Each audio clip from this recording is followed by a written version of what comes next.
आज मैं बाइबल की एक स्टोरी सुनाने जा रही हूँ कि परमेश्वर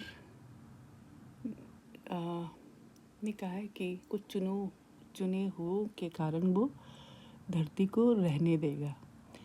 तो नोहा जो था वो भी परमेश्वर का चुना हुआ था, बहुत ही धर्मी व्यक्ति था और संसार में फिर से पाप बढ़ गया था। जैसे आजकल वैसे ही फिर से संसार में पाप बढ़ गया था, लेकिन एक नोहा था जिसके कारण परमेश्वर ने धरती पे तरस खाया हुआ था। तो जो नोहा था, तो परमेश्वर ने जब देखा कि धरती में बहुत पाप बढ़ गया है, तो उन्होंने नोहा को कहा कि तू एक बहुत बड़ा जहाज बना, नाव बना पानी का, क्योंकि मैं धरती को नाश करने पर हूँ। तो नोहा फिर परमेश्वर की बात को मानता है और एक बहुत बड़ा जहाज बनाता है। परमेश्वर उसको पूरे इंस्ट्रक्शन देते हैं कि किस किस तरीके से कितना बड़ा जहाज बनाना है, वो बनाता है। तो जब वो बनाता होता है ना, तो सारे लोग उसकी ना हंसी उड़ाते हैं, कहते ये देखो इतनी धूप लगी हुई है और ये इतना बड़ा जहाज बना रहा है। उसको पता नहीं क्या क्या कहते हैं लोग, लेकिन वो किसी की नहीं सुनता, क्योंकि उसको पता है कि वो परमेश्वर से बातें करता है और परमेश्वर ने उसको ये कहा है। और वो ना पूरा जहाज जब बना लेता है, बहुत बड़ी एक नाव जब बना लेता है, उसको पूरी तरफ से ढक देता है, तब परमेश्वर उसको कहता है कि हर एक जोड़े के 2-2 जोड़े रखना और अपने पूरे परिवार को वहाँ रखना और बहुत सारा राशन अपने लिए रखना, खाने पीने की चीज़ें, सब चीज़ें परमेश्वर उसको इंस्ट्रक्शन कर देते हैं और वो सारी चीज़ें करते हैं। और फिर वो जब जहाज बन जाता है और वो सारी चीज़ों को रख देता है, तो परमेश्वर कहता है कि अब तू डोर को बंद कर दे।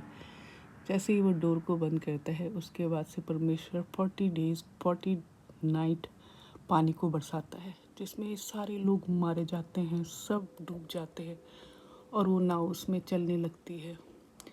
तो परमेश्वर जब दुनिया का अंत इतनी बुरी तरीके से होता है कि जानवर भी मरे पड़े होते हैं, लोग भी मरे पड़े होते हैं, तो परमेश्वर ने एक वाचा बांधी। वो बड़ा रोए। कहते हैं बाइबल में लिखा है कि उसने जब दुनिया का अंत में लोगों को देखा कि सब ऐसी बुरी तरीके से मरे हैं, तो वो रोए और उन्होंने एक वाचा बांधी कि अब से मैं दुनिया का नाश पानी से नहीं करूँगा, और जब भी मुझे गुस्सा आएगा, जब भी मैं मुझे गुस्सा आएगा, तो जो रेनबो है वो इस बात की वाचा होगी कि मुझे अब धरती को पानी से नहीं नष्ट करना है। तो जब भी वो मुझे दिखाई देगा तो वो मुझे रिमाइंड करवाएगा।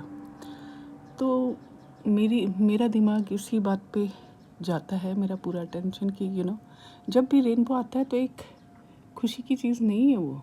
इट मीन्स परमेश्वर ने कुछ सोचा है और उन्होंने जब सोचा तो रेनबो ने उनको रिमाइंड दिलाया है। तो इसका मतलब हमारे पाप बढ़ चुके हैं, तो हमें परमेश्वर की तरफ मुड़ जाना चाहिए, क्योंकि बाइबल में अब लिखा है कि पानी से तो नष्ट नहीं करेगा, लेकिन हाँ, अब वो आग से नष्ट करेगा।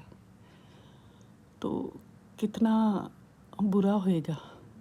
इसलिए अगर हम नष्ट नहीं होना चाहते, क्योंकि उसने वादा भी किया है कि वो हमें ये जो लास्ट बार जो दुनिया का अंत होगा, उसके बाद वो एक नई दुनिया फिर से बसाएगा, जिसमें रोना पीटना और तकलीफ़ें नहीं होंगी। तो उस होप में हम लोग हैं। तो अगर हम उस दुनिया में जाना चाहते हैं, तो हमें परमेश्वर का अंगीकार करना होगा। जगह जगह में वो अपने दिखा ही रहा है, वो प्रूफ दे रहा है कि मैं सर्वशक्तिमान परमेश्वर हूँ। तुम्हारी साइंस और तुम्हारे लोग कुछ भी नहीं कर पाएंगे। बस इतना ही मुझे कहना था।